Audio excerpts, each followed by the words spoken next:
వ్యవహరించాలి. అమ్మాయిక ద్వాదశ రాశుల వారందరూ కూడా పాటించడానికి వీలుగా ఉన్నటువంటి పరిహారం ఏదైనా తెలియజేస్తారా?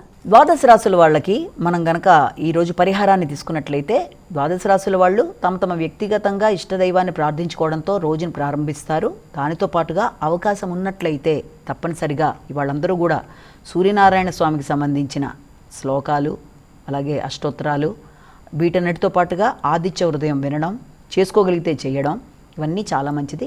అలాగే మనకి ప్రధానంగా కనబడతారు కాబట్టి, ముఖ్యంగా ప్రత్యక్ష సాక్షి సూర్య భగవానుడు కాబట్టి ఆయనకి ఈ రోజున చక్కగా నమస్కరించుకోవడం, కొంతసేపు సమయాన్ని అక్కడ గడపడం లాంటిది మొదలైనవి, దేవాలయ సందర్శన చేయగలిగితే, నవగ్రహ దేవాలయానికి వెళ్ళగలిగినా ఏదైనా సరే మీకు అన్ని విధాలా బాగుంటుంది. ఎందుకంటే ఆరోగ్యం ఇచ్చేది భాస్కరుడు కనుక ఆరోగ్యపరమైన విషయాలలో అనుకూలతలు అనేవి సిద్ధింప చేయగలిగే దైవంగా మనం ప్రార్థిస్తాం కనుక ప్రత్యక్ష సాక్షి సూర్యభగవాను నుండి ఈ రోజున ప్రార్థించుకోవడం బట్టి ఆరోగ్యపరమైన విషయాల్లో కూడా అనుకూలతలు అనేవి ఏర్పడతాయి.